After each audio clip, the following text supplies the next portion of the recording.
আসসালামু আলাইকুম অষ্টম শ্রেণী সুপ্রিয় শিক্ষার্থী, আশা করছি তোমরা প্রত্যেকেই ভালো রয়েছো।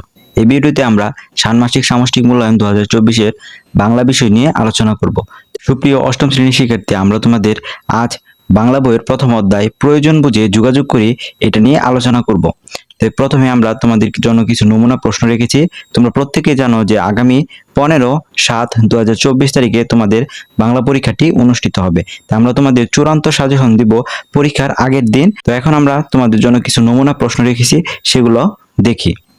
কাজ 1, একক কাজ। প্রশ্ন: যোগাযোগের উদ্দেশ্য বলতে তোমার কি মনে হয়?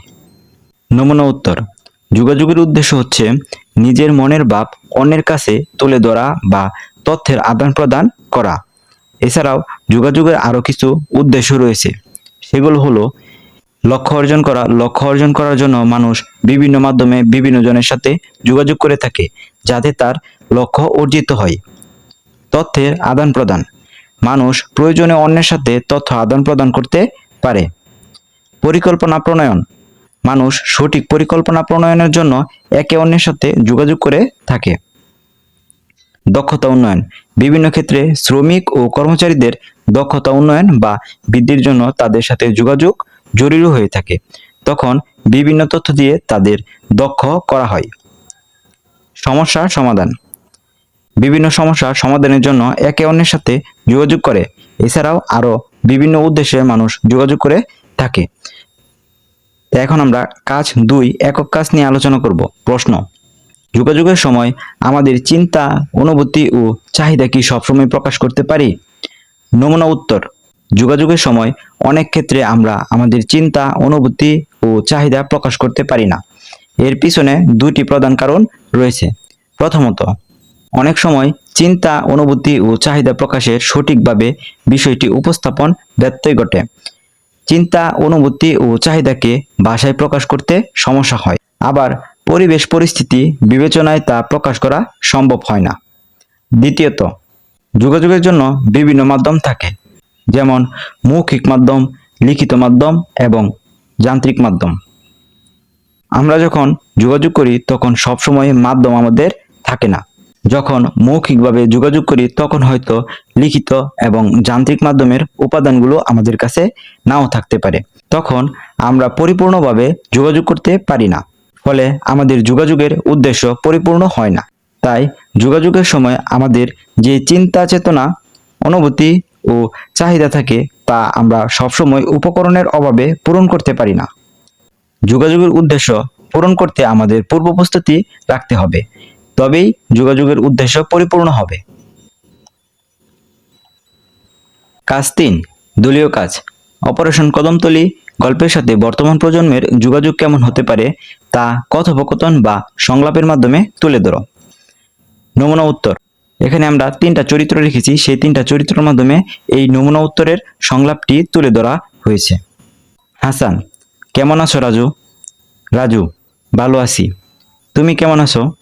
আর গতকাল আসোনি কেন? হাসান: প্রচন্ড মাথা ব্যথা থাকায় আসতে পারিনি, এখন ভালো আছি। বাংলা ক্লাসে কি পড়ানো হয়েছে? রাজু: আপা অপারেশন কদমতলী গল্পটি পড়িয়েছেন। হাসান: তাই, খুব ভালো গল্প, এটি আমি নিজেই পড়ে নিয়েছি। রাজু: তোমরা কি নিয়ে কথা বলছো? রাজু: আমাদের বাংলা বইয়ের অপারেশন কদমতলী গল্পটি নিয়ে কথা বলছি। হাসান: তোমার কেমন লেগেছে গল্পটি? তুমি তো গতকাল স্কুলে এসেছিলে। রানী: ভালো তো লাগতেই হবে, এতে আমাদের গৌরবময় অতীত তুলে ধরা হয়েছে। রাজু: গল্পটি আমাদের পাঠ্যভুক্ত করে খুব ভালো করেছে। এর মাধ্যমে বর্তমান প্রজন্ম মহান মুক্তিযুদ্ধের কথা আরো ভালোভাবে জানতে পারবে। হাসান: গল্পটি পড়ার সময় আমি যেন 1971 সালের সেই দিনগুলোতে ফিরে গিয়েছিলাম। রানী: সেই সময়ে নিরীহ বাঙালিরা ভয় আর আতঙ্কে কাটালেও মুক্তিযোদ্ধাদের সাহসী পদক্ষেপে সবার মনে মুক্তির চেতনা কাজ করেছে। রাজু: গল্প পড়ে অত্যাচারের বিরুদ্ধে প্রতিবাদ ও প্রতিশোধ স্পৃহা জাগ্রত হয়। হাসান: এছাড়াও এর মাধ্যমে বর্তমান প্রজন্ম স্বাধীনতার চেতনায় উদ্দীপিত হতে পারে। রানী: হ্যাঁ, ঠিক বলেছ, এখন চলো ক্লাসে যাই, কিছুক্ষণের মধ্যে আপা চলে আসবেন ক্লাসে। রাজু: ঠিক আছে, চলো তাহলে। সুপ্রিয় শিক্ষার্থীরা, এখন আমরা প্রয়োজন বুঝে যোগাযোগ করে এই অধ্যায়ের মূল কথাটা নিয়ে আলোচনা করব। প্রয়োজন বুঝে যোগাযোগ করি এই অধ্যায়ের মূল কথা। প্রয়োজন বুঝে যোগাযোগ করি এই অধ্যায়ে মূলত প্রয়োজন বুঝে যোগাযোগ করার দক্ষতার উপর জোর দেওয়া হয়েছে। পরিবেশ পরিস্থিতি ও ব্যক্তির সাথে সম্পর্কের ভিন্নতা অনুযায়ী মর্যাদা বজায় রেখে যোগাযোগ করার উপায় বা ধরন কেমন হওয়া উচিত সেগুলো সম্পর্কে আলোচনা করা হয়েছে। প্রসঙ্গের মধ্য থেকে যোগাযোগের উদ্দেশ্য, সংশ্লিষ্ট চিন্তা ও অনুভূতি প্রকাশের মাধ্যমে কিভাবে যোগাযোগের দক্ষতা উন্নতি করা যায় সেগুলো সম্পর্কে ধারণা দেওয়া হয়েছে। সুপ্রিয় শিক্ষার্থী, আমরা তোমাদের প্রথম অধ্যায় প্রয়োজন বুঝে যোগাযোগ করে এই অধ্যায়ে নিয়ে আলোচনা করেছি। তোমাদের চূড়ান্ত প্রশ্ন আমরা পরীক্ষার আগের দিন রাত্রে দিব। এটা নমুনা উত্তর, তোমরা এটি দেখে প্র্যাকটিস করতে থাকো। আসসালামু আলাইকুম।